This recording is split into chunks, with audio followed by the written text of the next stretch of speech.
एक गांव था, नाम था बिसराख। ज्यादा बड़ा नहीं, छोटा सा ही था। दिल्ली से कुछ 100 किलोमीटर दूर, खेतों और जंगलों के बीच में बसा हुआ। गांव जैसा होता है बिल्कुल वैसा ही था। सुबह सुबह ट्रैक्टर की आवाज, गाय भैंसों का शोर, औरतों का कुएं पर मिलना, मर्दों का पंचायत घर के बाहर हुक्का पीना, सब कुछ एकदम नॉर्मल लगता था। दिन के उजाले में तो बिसराख किसी भी आम गांव जैसा ही था, हंसता खेलता जीता जागता। बिसराख की रातें बड़ी अजीब होती थीं। जैसे ही चांद निकालता, हवा में एक ठंडक घुल जाती थी जो मौसम की नहीं, डर की ठंडक थी। हर घर का दरवाजा सूरज ढलने से पहले ही बंद हो जाता था। लोग रात का खाना जल्दी खाकर सो जाते थे या सोने का नाटक करते थे। रात के सन्नाटे में कभी कभी कुछ आवाजें आती थीं, किसी के रोने की नहीं बल्कि किसी के फुसफुसाने की। बहुत धीमी सरगोशी जैसी आवाजें, शब्द समझ न आते, लगता था जैसे हवा खुद कोई भूली बिसरी कहानी सुना रही हो। कभी कभी रात के दूसरे पहर में जब पूरा गांव गहरी नींद में होता तो उस सूखे तलब की तरफ से एक अजीब सी रोशनी दिखाई देती थी, नीले रंग की, धीमी सी, जो कुछ पल के लिए चमकती और फिर गायब हो जाती थी। जिन लोगों ने भी उस रोशनी को देखा, सुबह ऐसे बर्ताव करते जैसे कुछ हुआ ही ना हो, पर चेहरे की सफेदी और आंखों का दर्द सब बयान कर देता। गांव के बच्चे कभी रात में पानी पीने को भी नहीं उठते थे। माएं शाम को ही बिस्तर के पास लोटा रख देती थीं। उन्हें बचपन से सिखाया जाता, रात में कुछ भी हो बिस्तर से मत उतारना, आवाज आए तो कान बैंड कर लेना, रोशनी दिखे तो आंखें मूंद लेना।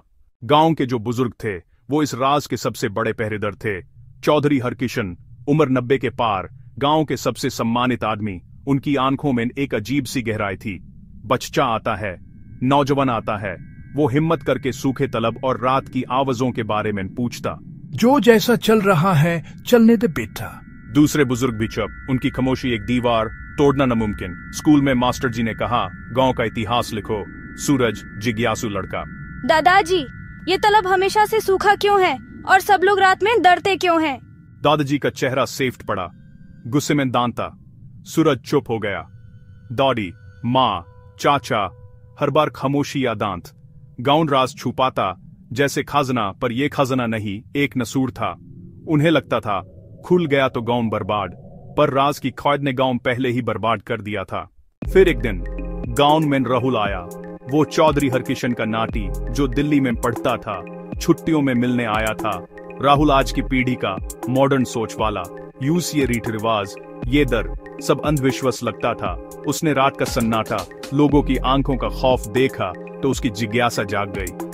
यार, यहाँ सब डारे हुए हैं। कोई कहता है रात में आवाजें आती हैं, कोई कहता है तलब में लाइट दिखती है। मुझे बकवास लगता है, मैं पता लगा कर रहूंगा कि मजरा क्या है। नन्ना जी, ये सब क्या है? आप लोग किस बात से इतना डरते हैं? ये 21वीं सदी है, भूत वूत कुछ नहीं होता। बेटा, तू शहर का है, तू नहीं समझेगा। कुछ चीजें समझ से परे होती हैं, बेतार है उनसे दूर रहा जाए। पर राहुल कहां मानने वाला था। यूस एडवेंचर सूझ रहा था। मत जा उधर राहुल भाई, वो जगह ठीक नहीं।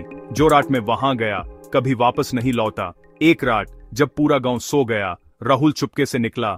अमावस की रात थी, घना अंधेरा, झिंगुरों की आवाज भी थम गई थी, जैसे उन्हें भी अंदेशा हो। यूं से लगा कोई पीछा कर रहा है। पलट कर देखा, कोई नहीं। डरना नहीं, ये सब मन का वहम है। राहुल ने टॉर्च जलाए और सूखे ताल पर रोशनी डाली। बस सूखी मिट्टी और दरारें। लौटने ही वाला था कि बीचों बीच कुछ दबा हुआ दिखाई दिया, एक छोटा गोल सा कुछ। उसने मिट्टी हटाई। वो एक छोटा सा पुराना चांदी का घुंघरू था, बारीक करीगारी, मिट्टी के बावजूद चमक रहा। एक ठंडी हवा का झोंका आया, उसके कनों में एक धीमी दर्द भरी फुसफुसाहट गूंजी। मेरा घुंघरू। आवाज छोटी बच्ची की, हंसी नहीं, गहरी उदासी। उसने सोचा वहम है, पर चल पड़ा। अब अकेलापन नहीं लग रहा था, जैसे नन्ही परछाई साथ चल रही हो। पीछे से हल्की आहट, जैसे छत पर सुनाई देती है। राहुल का दिल कांपने लगा। वो भागा और फुसफुसाहट पीछा करती रही। मेरा घुंघरू, मुझे मेरा घुंघरू वापस करो। घर पहुंचकर जोर से दरवाजा बैंड किया।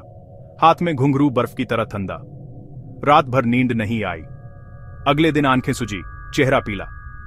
वो सीधे चौधरी के पास गया और घुंघरू उनकी हथेली पर रख दिया। उनकी दशकों की खामोशी टूट गई। बहुत साल पहले महामारी, बच्चे बीमार। एक तंत्रिक बोला, हर घर अपना सबसे छोटा बच्चा इस तलब को भेंट करो, देवी माँ बलिदान से प्रसन्न होंगी।